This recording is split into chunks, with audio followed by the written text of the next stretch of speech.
Hey friends, I'm Christy, and you're listening to Rock the Damn Boat.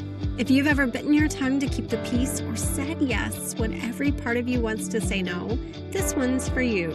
We're diving into the messy, real stuff that people pleasers like me have spent years avoiding. It's time to have the hard conversations, shake things up, and learn to stand tall even when it makes waves.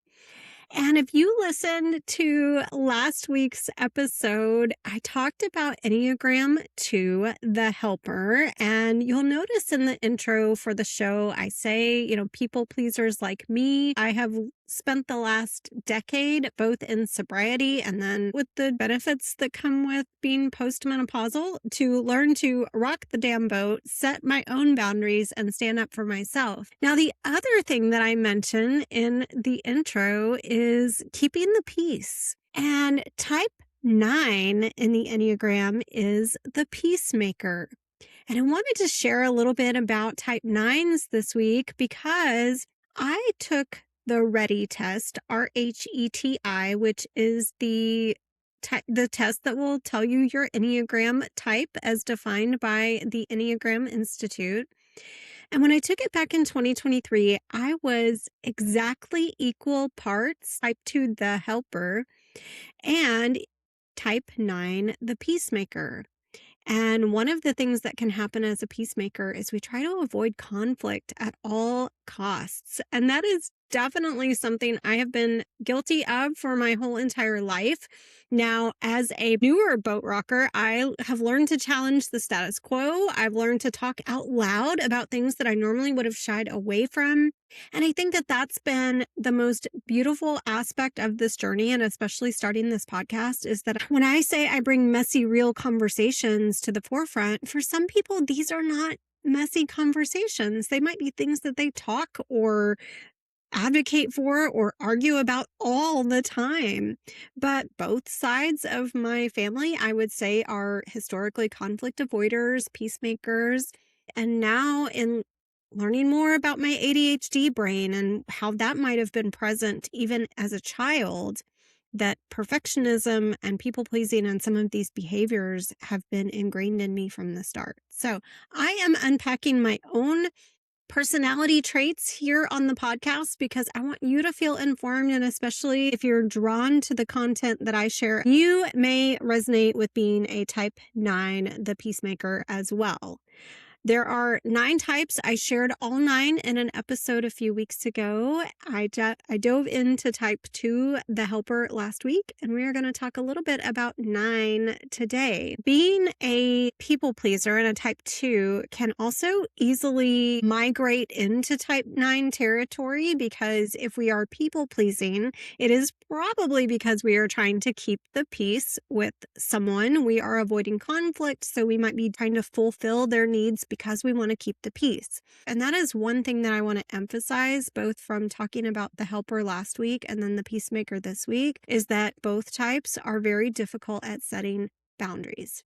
And if you need to learn more about setting boundaries, I would love for you to join us in the Thrive Collective. We are having these types of conversations around what our heart wants matters. How do we act with resilience when things don't go our way? Even if we have decided to speak up for what we want, you can learn more about the Thrive Collective at thrivewithchristy.com. And I'm just excited to be building a community of women who need a little more courage in their lives and maybe the ability to set boundaries so that they can follow their own dreams. Now, if you are a 9 and a peacemaker, then you are likely keeping your dreams very private and very quiet. We are going to talk about type 9 from EnneagramInstitute.com. It is really interesting to me. When I took the test more recently, I was type 2 first and then type 9 as a close second. Type 9, in brief, is accepting, trusting, and stable. They are usually creative, optimistic, and supportive, but can also be too willing to go along with others to keep the peace. In other words, they don't rock the boat.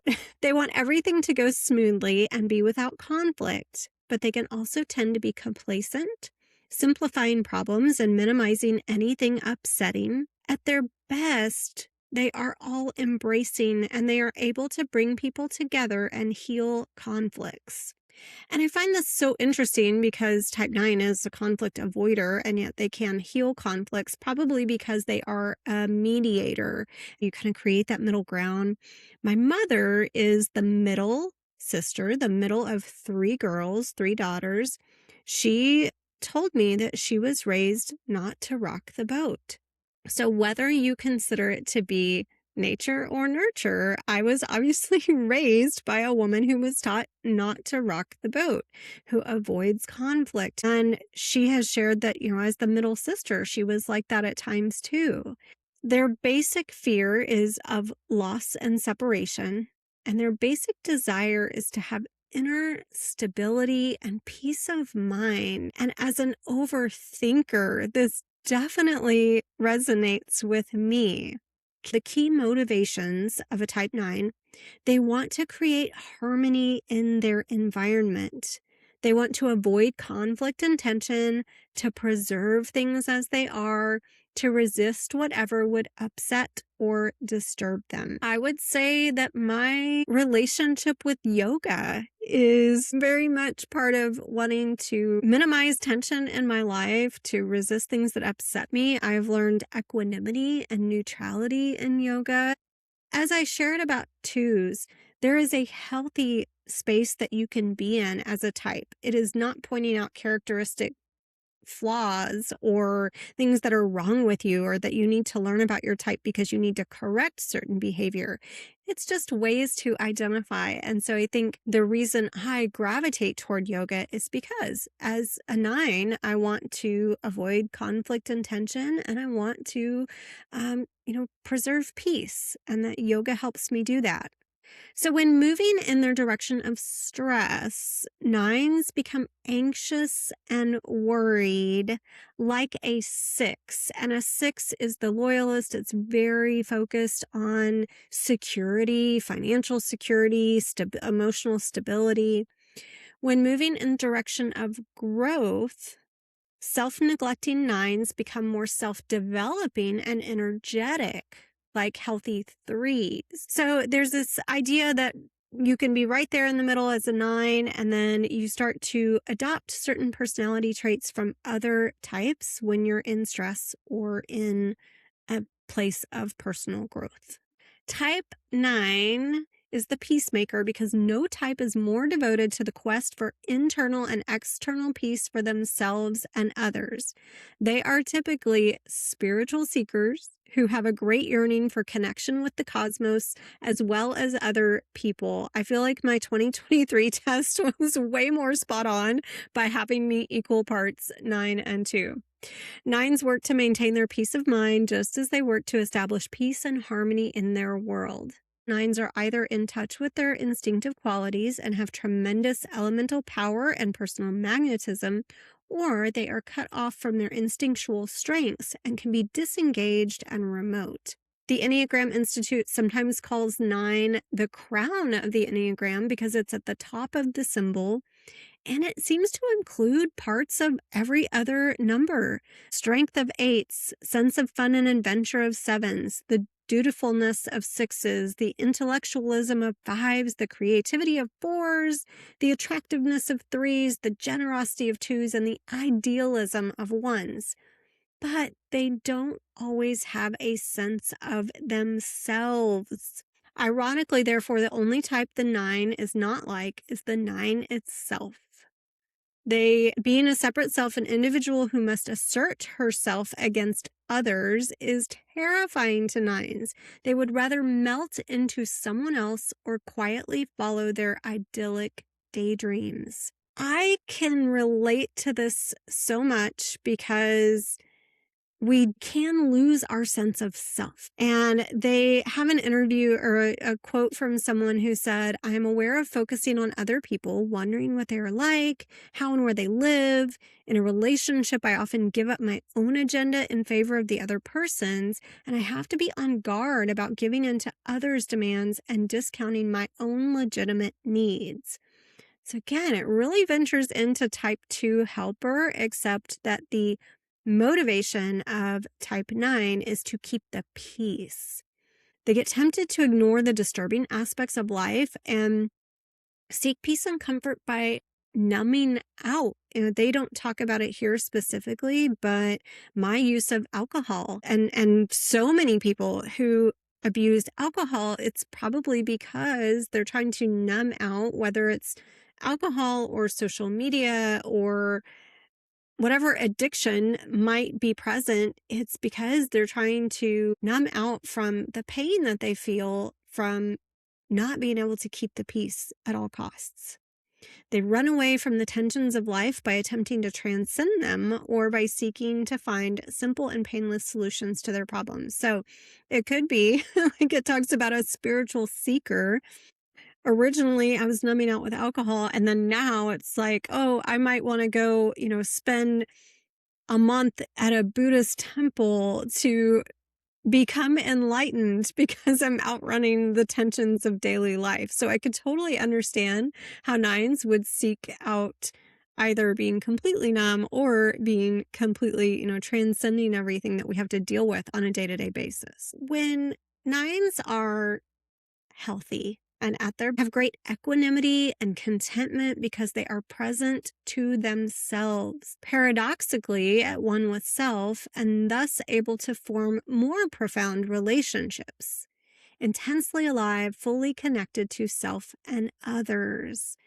And what I really love about this is when you think about the path of yoga and the 8 limbs of yoga, we are trying to get to a point where we are being present, we are focused, we are remembering our connection to everything in this universe and forgetting about our ego and being fulfilled by this connection to everything in the world. This makes a lot of sense to me too, because equanimity and contentment are part of the 8 limbs of yoga. If you think about santosha is contentment.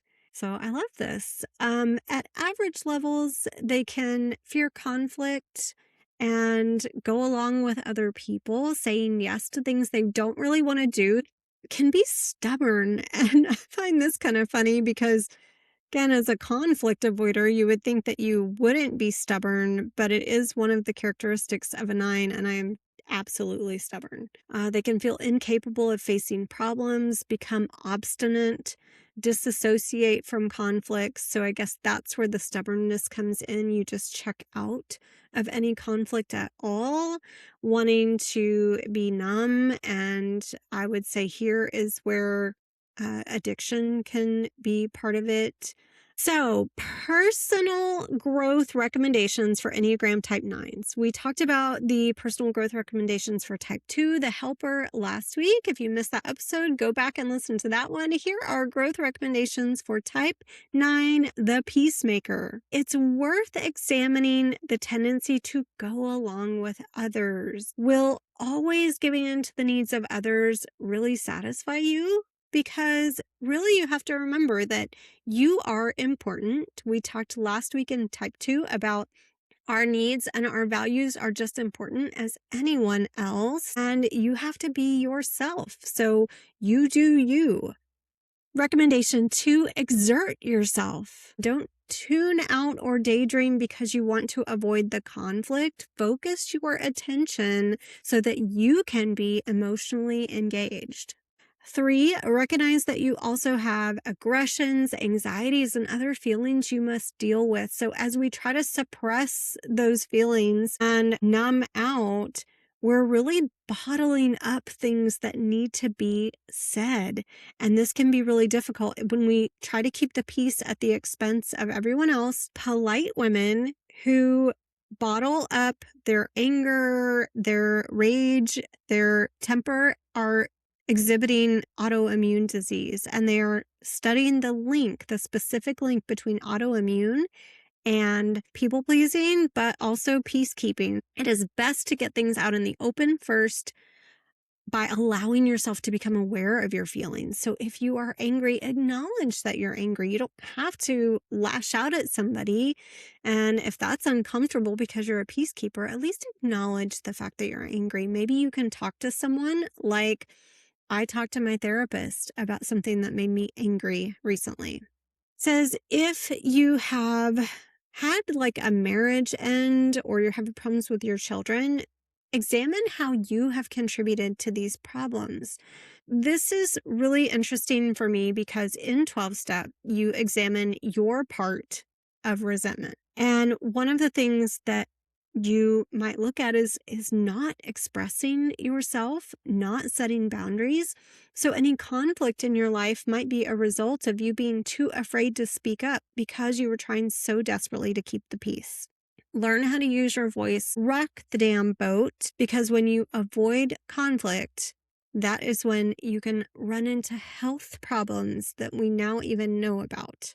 And finally, exercise frequently to become more aware of your body and emotions. It says, funny enough, that some nines run around doing errands and think they're getting enough exercise. It is talking about using the healthy self-discipline to increase your awareness of feelings and sensations. Going back to this idea that we are numb, that we tamp down our feelings, our anger, our sadness, our disappointment, we tamp all that down. We get to a point where we just can't feel our feelings at all. We are constantly keeping the peace and not getting in touch with what our true emotions feel like. So exercise is also a good way to get in touch with and express some aggressions. One of the first classes I took in college was a kickboxing class. And it was not a true like punching the bag. It was cardio kickboxing. Billy Blanks was huge at the time. If you remember Billy, or Shalene Johnson, who I still follow. I love what she's doing in her midlife. And she was my Turbo Jam instructor back in the day. And then I started taking actual kickboxing classes with the pads. I have a kickboxing tower in my garage. It can be a really healthy way to express anger, and not suggesting that you should always go out and punch the bag when you're mad, but just daily release of that anger you might be storing up can be helpful for your nervous system, because that is what the peacekeeper is best at, is stuffing down those feelings, working at all costs to keep the peace. And really, if we think about growing to this healthier place of being a 9, then you are aware of conflict, but you are also fulfilled by everything that you are content with in your life. Very self-aware, very emotionally stable and serene, trusting others, optimistic, reassuring, supportive, so you can create harmony where there might be conflict otherwise. So I love this idea. I hope that that gives you a little better explanation of type 9, the peacemaker. Maybe you identify with some of the things here, and you can start to move to a place of not avoiding conflict, but rather trying to help bridge the gap between people and create harmony. Thank you so much for listening to the show. I look forward to talking to you again soon. I will have an update on what is going on with my corporate life in weeks to come. Thanks for listening. You've been listening to Rock the Damn Boat, a podcast produced and recorded by Christy Hughes. You can follow, subscribe on both Apple and Spotify, and your 5-star review goes a long way. Thank you so much for your support of the show.